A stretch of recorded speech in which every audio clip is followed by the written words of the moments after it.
झारखंड विधानसभा में मॉनसून सत्र का आगाज, सदन सोमवार तक के लिए स्थगित। झारखंड विधानसभा में 28 जुलाई से मॉनसून सत्र की शुरुआत हो गई। शोक प्रकाश के साथ ही सदन की कार्यवाही सोमवार तक के लिए स्थगित कर दी गई। स्पीकर रविंद्रनाथ महतो ने सोमवार 31 जुलाई 11 बजे तक के लिए कार्यवाही स्थगित कर दी है। विधानसभा का मॉनसून सत्र शुरू होने से पहले झारखंड विधानसभा स्थित स्पीकर कक्ष में विधानसभा अध्यक्ष रविंद्रनाथ महतो को पुष्पगुच्छ भेंट कर सीएम हेमंत सोरेन ने उनका स्वागत किया। विधानसभा अध्यक्ष रविंद्रनाथ महतो ने सदन में जगन्नाथ महतो समेत तमाम दिवंगत नेताओं, खिलाड़ियों, समाज सेवियों और अन्य लोगों को अपनी श्रद्धांजलि दी। मुख्यमंत्री हेमंत सोरेन शोक प्रस्ताव पढ़े। दिवंगत शिक्षा मंत्री जगन्नाथ महतो समेत तमाम राजनीतिज्ञों, खिलाड़ियों, शिक्षाविद, समाजसेवी और दुर्घटना में मृत व्यक्ति को अपनी श्रद्धा सुमन अर्पित किया। झारखंड में अगले 3 दिन तक होगी भारी बारिश। झारखंड में एक बार मौसम फिर मेहरबान होगा और झारखंड के कई इलाकों में जमकर बारिश होगी। झारखंड के कई हिस्सों में मौसम विभाग ने बारिश की चेतावनी जारी की है। मौसम विभाग ने अपील की है कि इस दौरान सतर्क और सावधान रहें, क्योंकि भारी बारिश के साथ साथ इलाकों में वज्रपात की भी संभावना जताई गई है। इसके साथ ही भारी बारिश से इलाके में कृषि और बागवानी फसल को भी नुकसान हो सकता है। कई जिलों के लिए 29 जुलाई से 31 जुलाई तक भारी बारिश की संभावना है। उधर पलामू, गढ़वा व लातेहार में लोग उमस भरी गर्मी से बेहद परेशान हैं।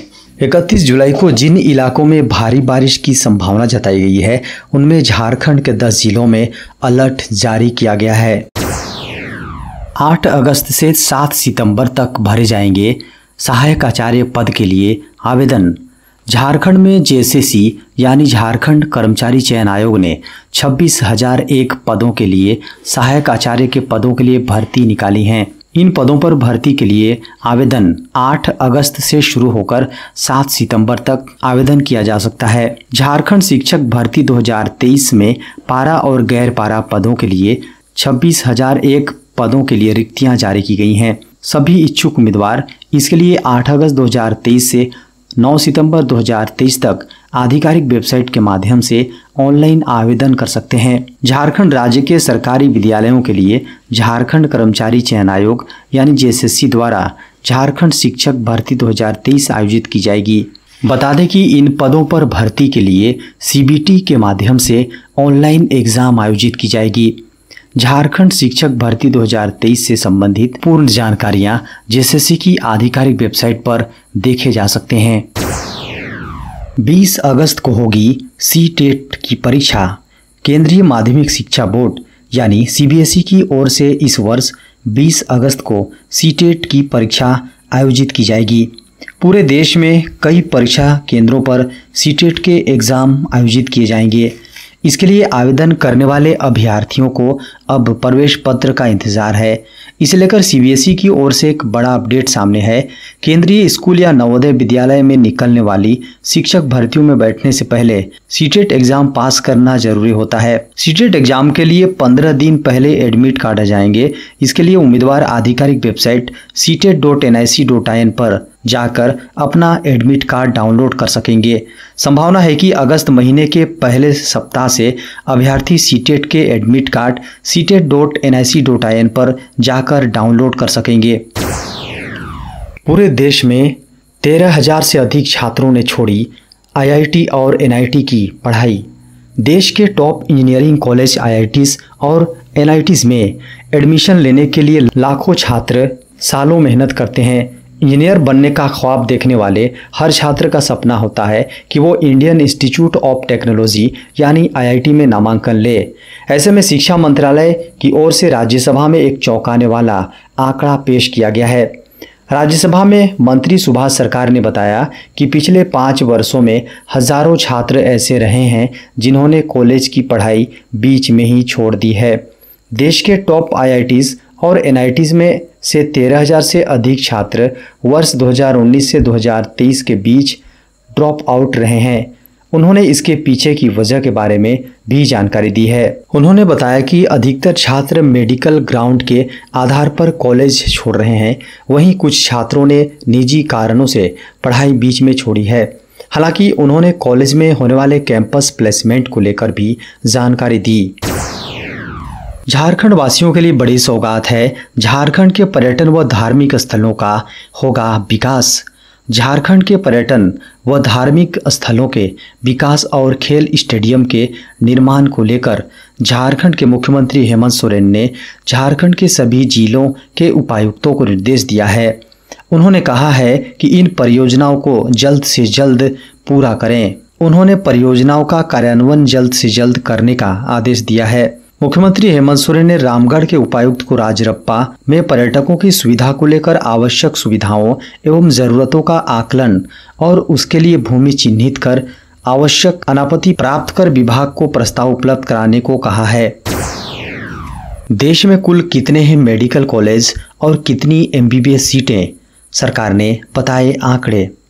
देश में मेडिकल कॉलेज और MBBS की सीटें बढ़ गई हैं, तब से इनकी संख्या को लेकर अलग अलग आंकड़े सामने आ रहे थे, लेकिन अब खुद केंद्र सरकार ने इसकी स्थिति को लेकर बनी असमंजस समाप्त कर दी है। केंद्र सरकार ने बताया कि देश में कुल मेडिकल कॉलेजों की संख्या 704 है, जिसमें प्राइवेट और सरकारी दोनों मेडिकल कॉलेज शामिल हैं। सरकार ने इसकी जानकारी लोकसभा में दी है। लोकसभा में पूछे गए एक प्रश्न का जवाब देते हुए स्वास्थ्य और परिवार कल्याण मंत्रालय में राज्य मंत्री भारती प्रवीण परवार ने कहा कि देश के 704 मेडिकल कॉलेजों में MBBS की 1,07,948 सीटें हैं। उन्होंने आगे कहा कि साल 2014 के बाद से मेडिकल कॉलेजों की संख्या में वृद्धि हुई है और ये 82% बढ़ी है। पहले मेडिकल कॉलेजों की संख्या 387 थी, जो अब बढ़कर 704 हो गई है। देश में 24 घंटे में सामने आए कोरोना के 52 नए मामले। भारत में लगातार कोविड-19 के एक्टिव मामलों में वृद्धि दर्ज की गई है।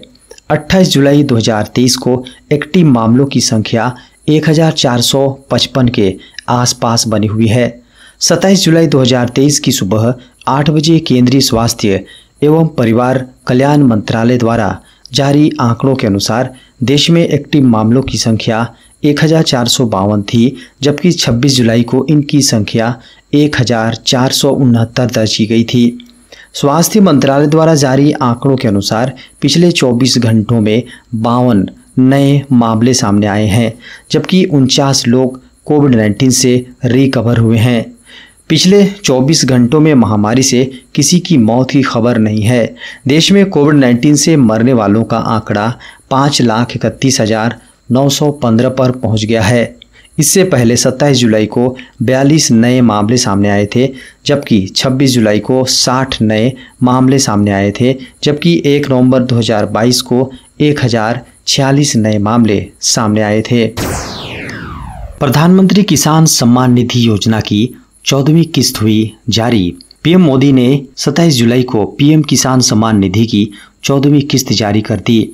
इस बार डायरेक्ट 8.5 करोड़ किसानों के अकाउंट में पैसे इस योजना के तहत भेजे गए हैं। प्रधानमंत्री किसान सम्मान निधि यानी पीएम किसान एक केंद्रीय पहल है जो किसानों और उनके परिवारों को प्रति वर्ष 6,000 रुपये तक की वित्तीय सहायता देती है।